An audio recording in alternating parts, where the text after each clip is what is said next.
Okay, we're going to start our third session here. My name is Lena Skinner. I'm the host in this room, and for this session we have Laura McGarry presenting, and Laura is a digital marketing specialist at Ampli Media here in Kansas. She's certified in Google Ads and uses it to grow massive audiences of highly engaged users for Ampli Media's entertainment websites. Please welcome Laura.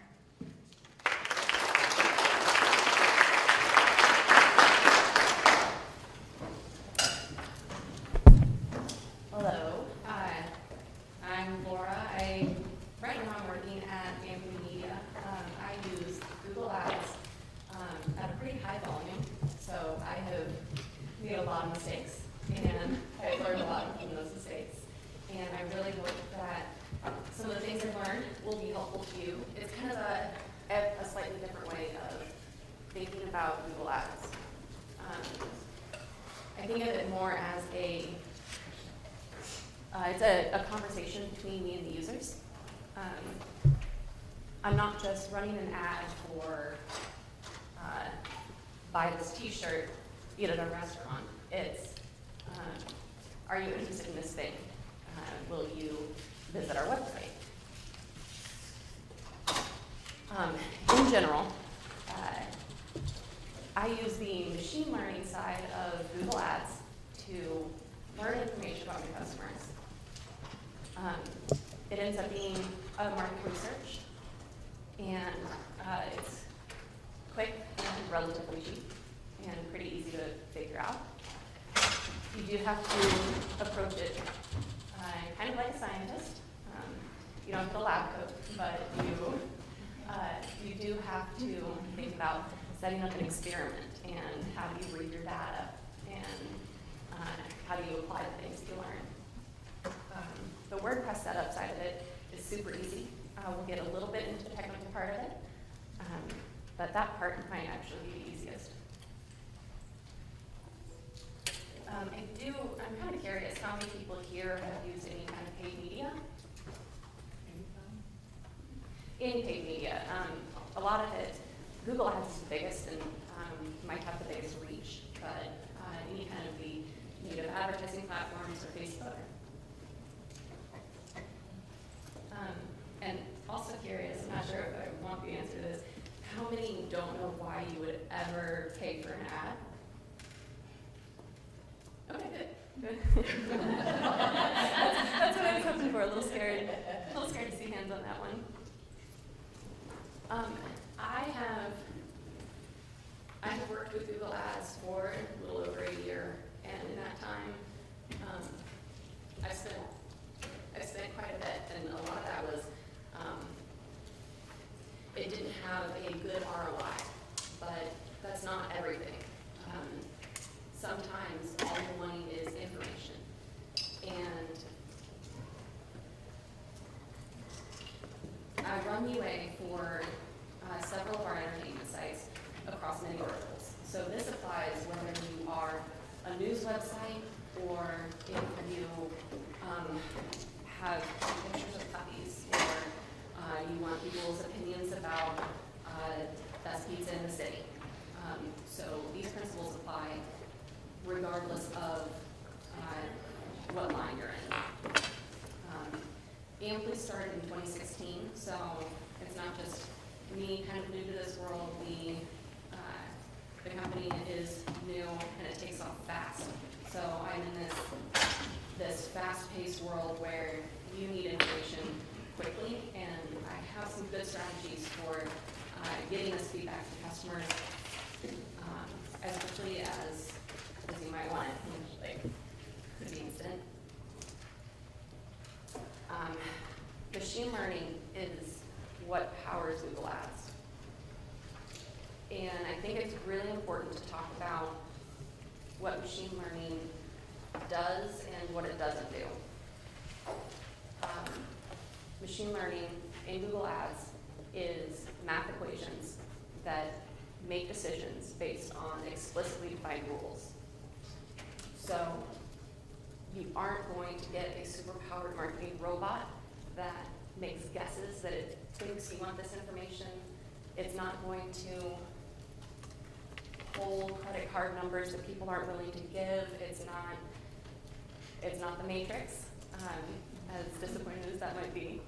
But it is really powerful once you understand how it works and within its limitations what it can do for you. You have one of the biggest, best, it is Google's machine learning, and you can put that to work, not just serving ads to people to get sales. This is also getting information about people's preferences. You can, the machine learning for Google Ads is not just running search ads. When I look for resources online, a lot of the information I see is how do you run keyword campaigns to get people searching for shoes to click on your ad about shoes. That is part of it, but it's also in the display network. You are asking people to view your images, click on your images, and then it's, if you're interested in shoes, do you want to buy shoes? There are several bidding strategies that, these are part of the rules that you're setting for the machine learning. You pick a conversion event in Google Ads, and this is important, to pick the right bidding strategy and conversion event. You're setting rules on, I want to pay no more than this amount for a click or a view or whatever conversion event you've decided on, and then Google will maximize your results. You tell it you want to get as many views as possible within a certain total dollar amount, and Google will say, okay, well, if you've got $50, I can get you 5 users. Or you can say, a user is worth $5, and I can spend $100, $50, whatever. Google will say, okay, well, I can't spend that much at $5 a user, but I'll see how far I can get with that. This is key to your decision making on what results you want. Possibly the easiest to set up is pay for a view or a click, but I think that that's not really maximizing what ads can do for you, because the machine behind Google Ads can make decisions faster than you on a scale that you can't.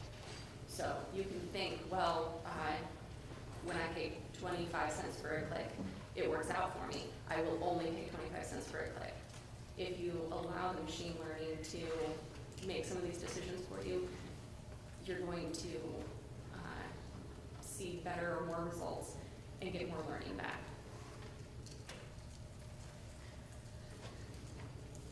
I also use this network and the machine learning to make decisions on ad creative, landing pages, things like that. Google Ads sets up a rotation for any of your ads or headlines. The new one is responsive display ads or responsive search ads. You throw variables at it. This is at a scale that would be very difficult to test by myself. Google makes all of these decisions. So I say, I have 5 variants of a headline that I think they'll all probably work. I don't know which one to pick. Throw them all into the rotation. The machine learning will say, well, this variation of this ad for users on this website works best. So it's putting decision making in the hands of computers. It's not putting all of your business in the hands of computers, which I think can be a big concern for people.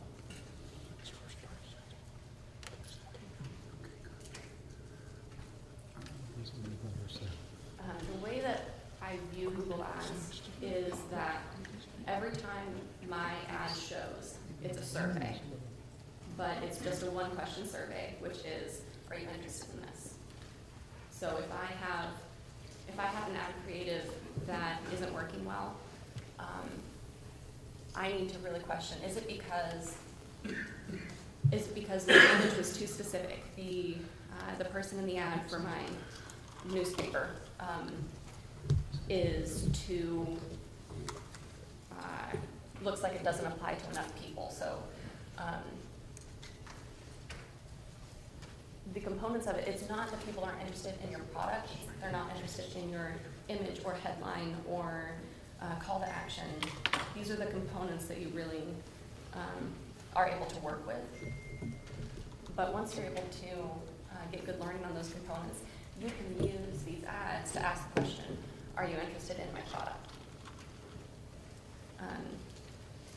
I also use ads to build a new audience, or use my existing audience that I know is interested in one thing to see if they're also interested in something else.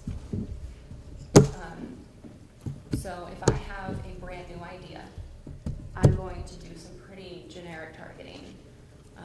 I'm going to ask as many diverse people as possible if they're interested in the new thing that I'm working with. So maybe it's,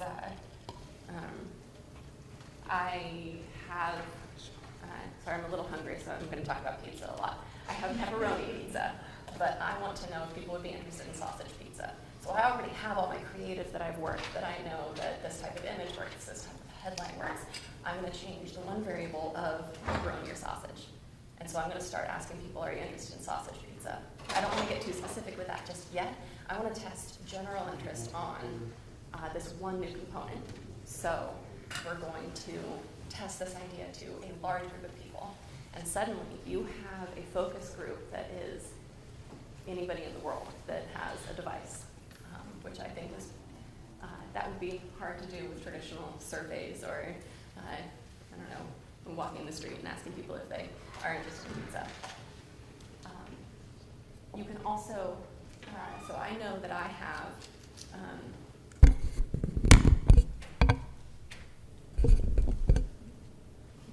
thank you.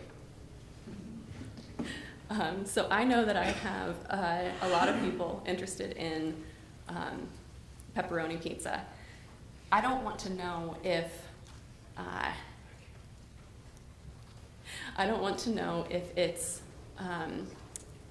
it's a new idea of interest to the same people. I want to find new people. So I have my pepperoni pizza eaters. They are young men who drive BMWs. I want to see what kind of overlapping audiences Google can find for me. Once you reach a certain volume, Google will tell you the breakdown of people interested in these ads are 1.3 times more interested to be, 1.3 more times likely to be interested in this other thing. So you have ad clickers on pepperoni pizza. They are 15 times more likely to be currently researching trips to South Africa, which is one of the groups that popped up for me. This is not something I would intuitively know. So I have people reading a website that's stories about pets, and they happen to all be very interested in traveling to South Africa. So Google does this research for you. You don't have to happen across it. You can go out and find it, but you're not asking intrusive questions. You are doing this at a large scale, so it's not at a personal level. You're not having to steal information or ask people uncomfortable questions. It's just you're finding overlaps in audiences. And you can also build remarketing lists with Google. You set up your tags. You suddenly have again, non-invasive way of targeting people who have previously been interested in your website, read your articles, interacted with your ads on the Google network in any way. You can ask them a second time for a second look. Like, maybe you weren't so interested in sausage pizza, but come back, take another look, and would you be interested in a calzone? This method of testing has been used to create some products that I know you're probably familiar with. The one that stood out the most to me, has anybody read or heard of the 4-Hour Work Week? Okay. That was almost broadband and white sand. So I think that wouldn't really be a bestseller. So he had a bunch of ideas for titles for books. And some of them were not really his favorite, but he's like, we might as well test these. One real crap title was 4-Hour Work Week. But we have to throw some losers in there to validate our data, make sure that broadband and white sand really is as good as I think it is. So he does a real cheap click-through test on Google. I think, if I remember right, the budget was like $200. It was, let's throw some ads up for a book, take you to a landing page to get on the list to buy the book when it comes out, and let's see which title wins. And his favorite title that like book's about to be published called Broadband and White Sand, and he noticed in the data that people are clicking on 4-Hour Work Week and giving their emails and saying, yes, I want to buy this book. I don't care about Broadband and White Sand. I want 4-Hour Work Week. So he goes on to have a massive bestseller. I don't even know how many copies it sold at this point. Another one that used this technique is The Secret, which was everywhere for a while, and I think there's probably several people here who've read it. I wouldn't be surprised if everybody had heard about it. They did some really intense keyword research. So the book was titled The Secret already. This was more about, in our marketing, what things really drive people who are already interested in this book. So this is more about finding information about the people who are already your customers. So for the secret readers, are they more driven by keywords like improve your life or fix your problems? So you do A/B testing on what is the best way to communicate with people. So again, it's not about mining information. It's not any of those kind of invasive tracking that if you've ever read terms and conditions on some free apps, they really can take a lot of information from you. Google Ads does this in a way that is opaque to the advertiser, and you can get some good information back, but it's not going to say that Jane Smith is wanting to know how to fix her life. It's people who read The Secret are more interested in how to fix their lives.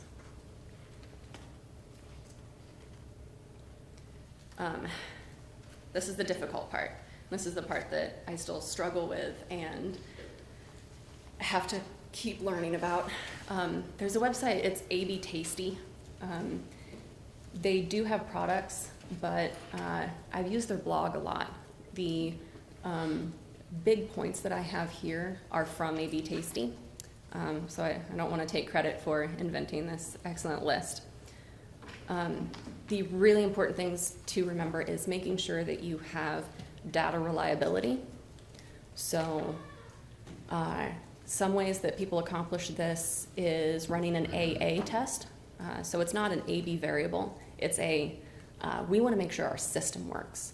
So like if I have 2 different landing pages that I'm testing, I want to make sure that my platform is actually splitting traffic 50-50.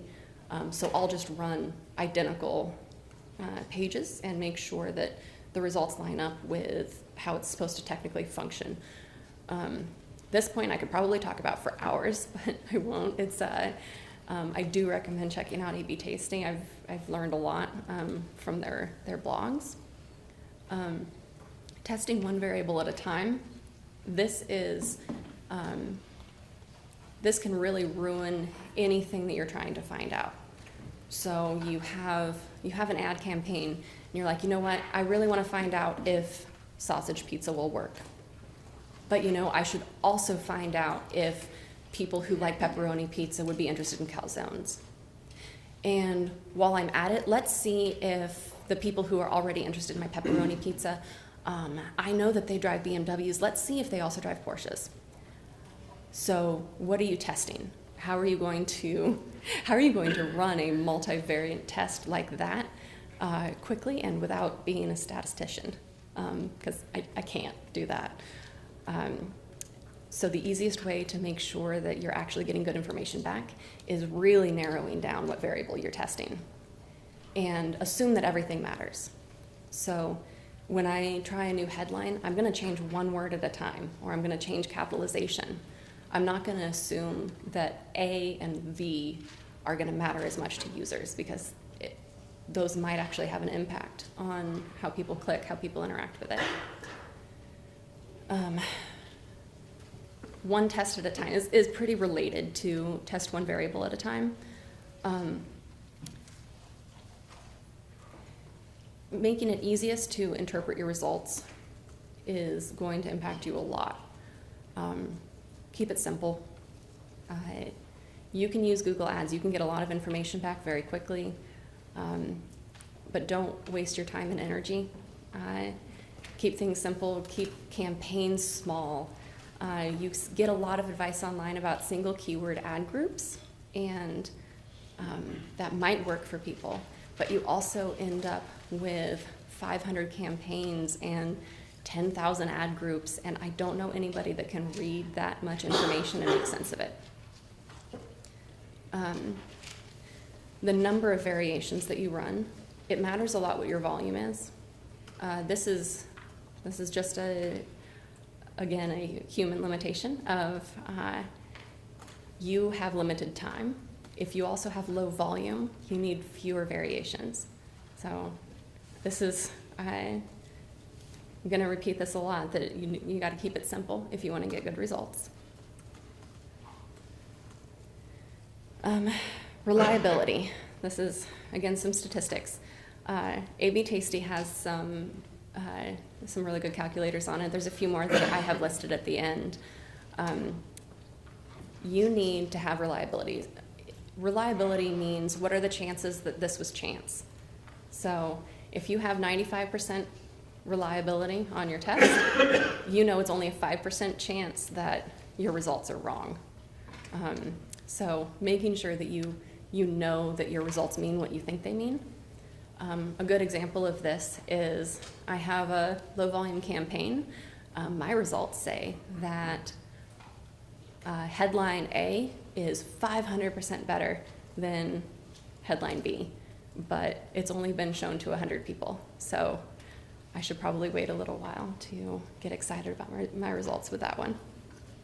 And that is related to letting tests run long enough. You need to have enough data before you make decisions. This is, again, where the machine learning in AdWords can help a lot, because AdWords makes these decisions better and faster than you can. One of the early indicators that I've seen that one variation or one method of targeting or anything is working better is impression volume. Google is not going to waste an ad slot on an ad that they think won't work well. So when you see one ad or variation getting a higher proportion of impression volume, you know that Google thinks it's a better bet. So maybe you don't have great results yet, but you do know that Google thinks one is better than the other. You can also really second guess yourself and end up letting the test run for forever, really. Your results are always going to fluctuate day over day, hour by hour. Don't sit there refreshing it, going like, I just don't know yet. Decide ahead of time how long you think it's going to take to get results, and once you reach that point, stop. Stop spending money on it, stop wasting time on it.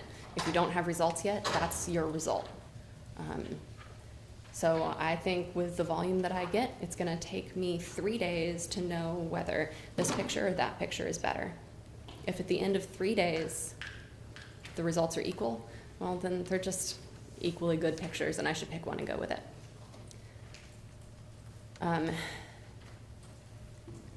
Measure multiple outcomes, but don't measure multiple variables.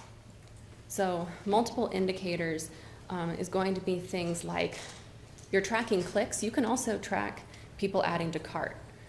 If you're tracking impressions that lead to clicks, that people leave their email address, you can also track how long they spend on the page, or if they are in the geographic area that you're targeting, anything like that.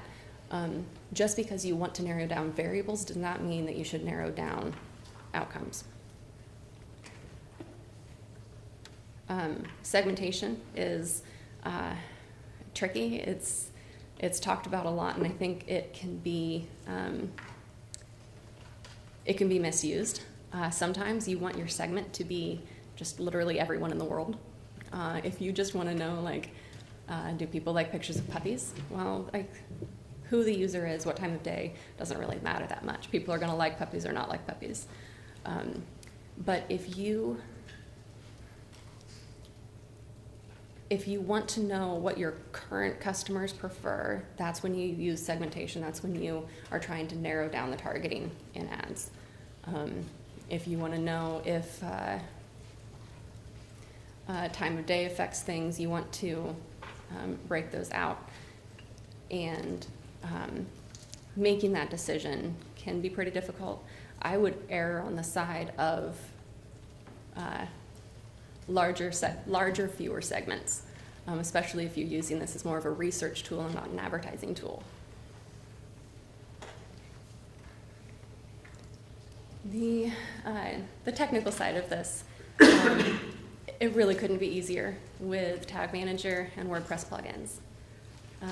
To do this kind of tracking and showing the right information to the right people at the right time, you could spend your entire life setting up this whole system, and it is certainly an option that you could do this manually. But Tag Manager is free. It integrates with all of the other Google services, so you can also use this with analytics, and you can use third-party tags as well. And there are WordPress plugins, free and paid, that will set this up. The Tag Manager account is free to create. It's really just log into the Google advertising suite and set your account up. The basic technical side of how it works. Somebody sees your ad and they click on it. At the time that that click happens, Google will modify your URL. There are a ton of options for how this can work. It will show you what campaign it came from. You can set it up to show which specific variant of the ad was clicked on, what website were they on when they clicked it, what keyword group triggered the ad. That one's huge, like especially if you're running search or very specific intent audiences. You can show which keyword of yours. Maybe you're getting a bunch of people buying shoes, but once you dig into the keywords, the keywords that actually fire your ads and get to conversions are all running shoe related. So you know that it's time to stop advertising about hiking shoes, because that's not what's getting people to your site anyway. All of this information that is in the URL parameter, you have, but you can't do anything with until it's been consumed by something. Tag Manager takes these URL parameters and it turns it into information on analytics, on Google Ads, the conversions that come back into Google Ads. This is what lets that machine learning decision making actually happen. You can set up the code yourself if you're comfortable adding it into the headers on your page. You can, or you can use the free available WordPress plugins. The official one is actually just Google Tag Manager WordPress plugin. That's a free download from the WordPress site. It's short code. You drop it in, it works. I've listed a few others here just as some alternate options. There are always going to be paid options, and there are people this is a better decision for. I don't believe that free is always better. Sometimes you need a paid option for the extra help setting something up, and the one that I have listed is a popular paid option. Haven't personally used it before, so I don't want to sound like I'm endorsing it.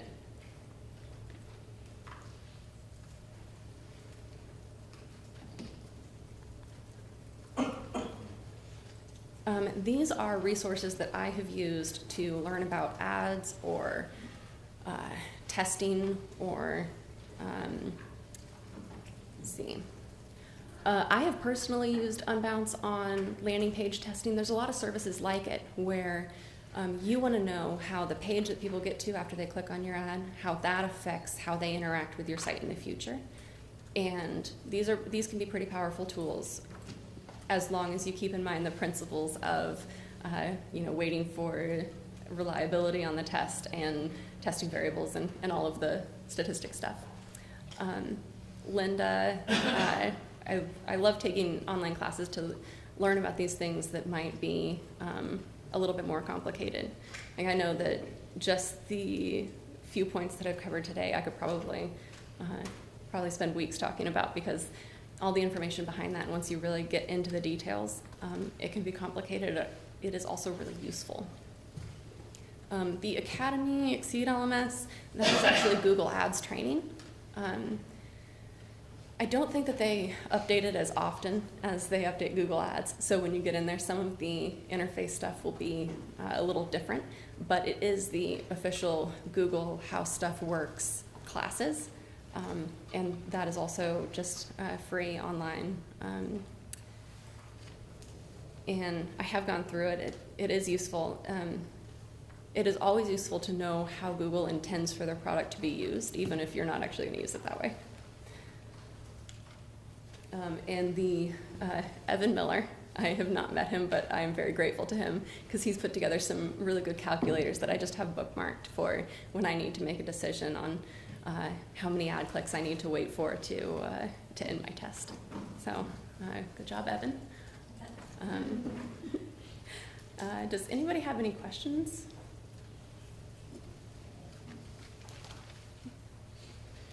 I was in another ad type seminar. He was talking about media buying. Would you ever recommend that other than the Google software? Like, to promote your ads and everything, and get ads rolling on everything? I would put Google Ads under the umbrella of media buying. Anytime that you're paying to get your ad in front of somebody, I would call that media buying. Whether it's like a physical billboard or a display ad or a native ad on a site somewhere. I do think it's really useful. The only thing is you have to have like a specific amount of clicks on the website. What's that? You have to have like, you have to have 25,000 in order to have clicks on your website in order for you to be able to use their service. Are you talking about paying a media buyer, or? I'm talking about the media buying. What platform? I haven't heard 20,000 as a limit, other than I think like an Instagram, if you want to put links into your story. I'm looking at the application right now. It says that What application? it's for media buying. Yeah. Oh, Media Vine? Yeah, that's what I'm saying. I'm sorry, I didn't hear the word. Well, I haven't used Media Vine. All right. It sounds interesting though. I'm probably going to look at it later. All right.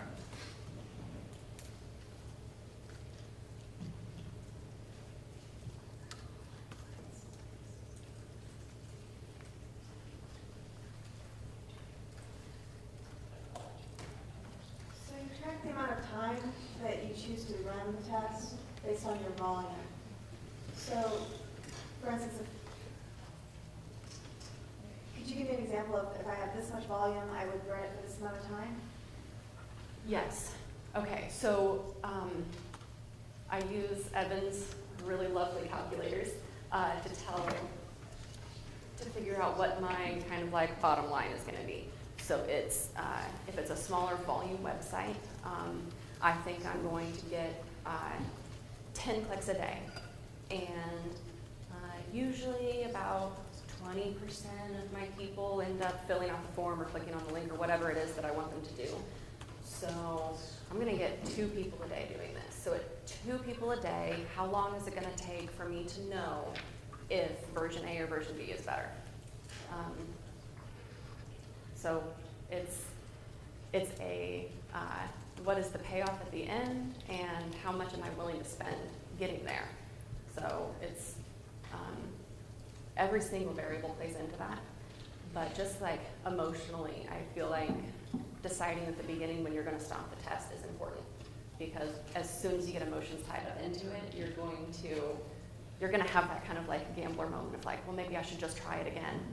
Maybe if I just let it run another week, I can spend another $20 on it, no big deal. Analysis paralysis, I guess. Yeah. Thank you.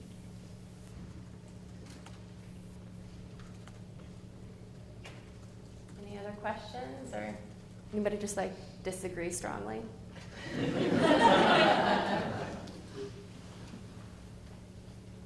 is your Udemy class coming out? Oh man, that'd be a lot of work, wouldn't it?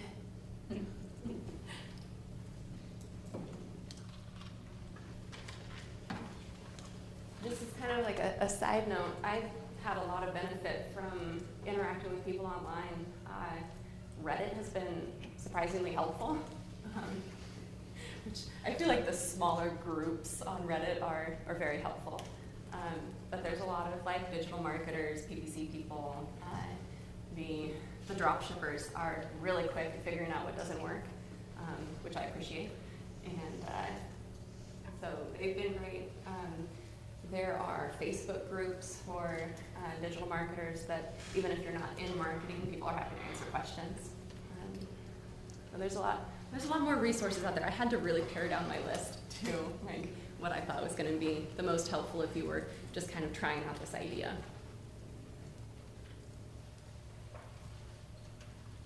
If you did a Udemy class, you would have to update it like a lot. I did A+ certification and I still have to redo it now because it's been updated. Yeah, I feel like they don't really remove their classes very quickly. I've seen some on there that it's like, do you want to catch up to technology in 2012? I might. There's some stuff I'm really behind on. So. All of my classes I've taken through there that have been programming type classes, the instructors have just updated it. Yeah. So it still sometimes reflects the same title.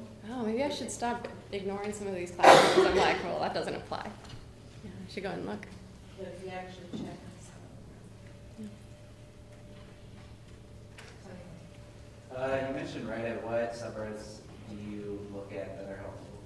PPC, Google Ads. There's also a chat room for that one. Drop shipping, marketing. Marketing, of course, is the big umbrella one, but people will have like sub-conversations. Facebook advertising, I don't remember if that's actually what it's named, but a lot of these chat rooms are really useful too, especially like every once in a while, Facebook just stops working. Which I really love when that happens, but Reddit has been my go-to on that. When I can't get a page to load and I'm like, it's just me, let's check Reddit. So it's been helpful. How do you know, based on the size of the company, I guess, or,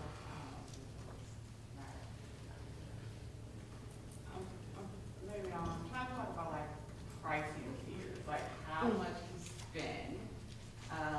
Is it worth spending if you're a small company or individual like sole proprietor? Basically, because you can go pay ads, you can go down a rabbit hole, and spend a lot of money and not get anything Yeah. back. I could So tell you are some there real horror stories yeah, of mistakes so that are I've there made. Tiers, you know, should a bigger company, do they benefit more from that, or? Okay, so I think it's really worth it. The data that you get back is really useful. A lot of it is about risk. So where do you want to put your risk? Do you want to put it now or later? So you have an idea for a brand new grocery store that only stocks things in red boxes. Do you go out and talk to some of your friends who are supportive friends and they say, yeah, that's a great idea and I would totally shop there? Or do you run a Google Ads campaign saying, hey, who wants to know about our new grocery store with only red boxes? Sign up for our list to be informed when we open. And nobody clicks on it, and nobody signs up. And I'm really uninterested, so you're like, wow, I need to tweak this idea before I actually run with it. And you might spend $100, $200 on those ads, which is a chunk of change for a small business to spend. The information that you get back is good. So it's a balance of. Do you think starting off with like Facebook advertising, kind of get your feet wet? It seems a little bit. Google Ads is intimidating. Yeah, It's big. It does a lot. I think that it is the machine learning. The algorithm is better, and it's cheaper. Facebook clicks are expensive, and there are times that's the right decision. If you already have an active Facebook page, you can run targeted ads to people who have already interacted with your page, and that might be really valuable for you. But if you want the biggest audience, fastest results, cheapest clicks, that's going to be Google. You had a question over there. I'm sorry. When you're starting your experiment, you usually start then in the display network. And then in the display network, do you find that there's better ways to target your audiences? Like, are there any app groups that you find really useful, or maybe running on YouTube is really useful? Because I've experimented with like narrowing it down to really see, but then I can't really get enough impressions to get anything to happen. Yeah, I've run into that issue. I do think knowing what rules to put into your campaigns is important. The targeting is rules for Google. You need some rules there because it needs to know what direction to start with. But having too specific of rules will limit it too much.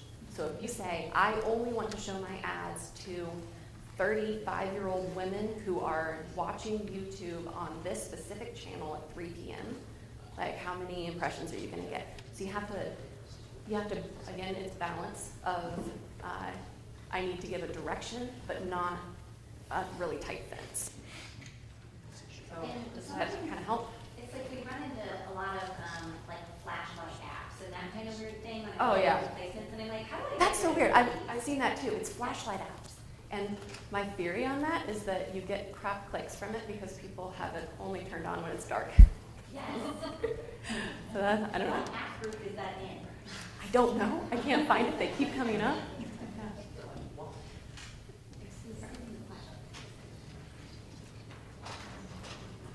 So how much do you have to spend in order to get good information back?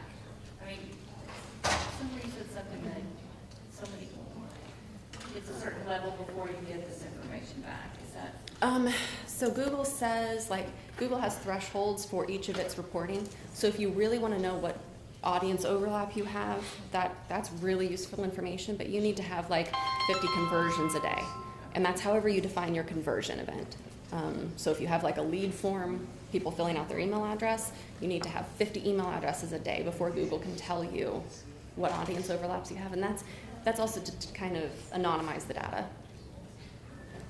So I feel like that's a very generic question. The spend level will be different.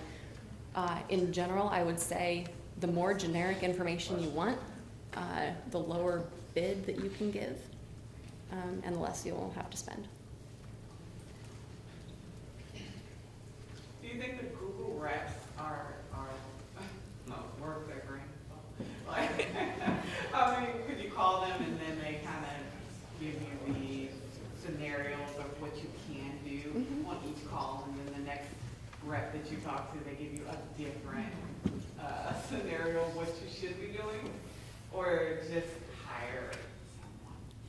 I would say that Google reps are, they know how the platform works, but it would probably not be a good idea for them to tell you too much about what you should do, because then they're spending your money for you. So,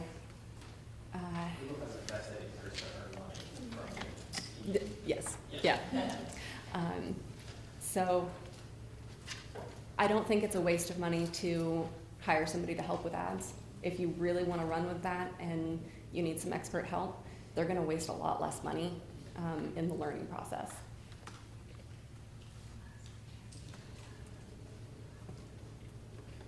Have you ever used, you were talking about Reddit earlier, have you ever used Discord? No. So basically what it is, it's filled with servers, like you can create your own basically. And it's filled with different other communities and filled with different other people, and you can talk to them. Mm-hmm. I do think there's one set up, I know, for drop shipping, and I think there's one for PPC. Yeah. Discord isn't a Reddit, it's an accident app. Right. And Yeah, a lot of subreddits will set up their own Discord servers. I've just never used that. I'm very old. I've made a couple of deals off of it. Oh yeah? It's actually where I met my contractor. And we still do this. It's pretty good place to be. What's it called? Discord.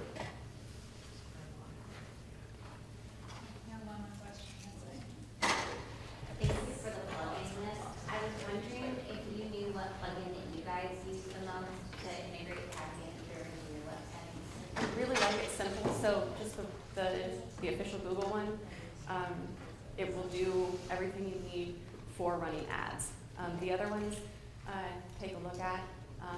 They all do more. The paid option is pricey and will also give you a lot of help.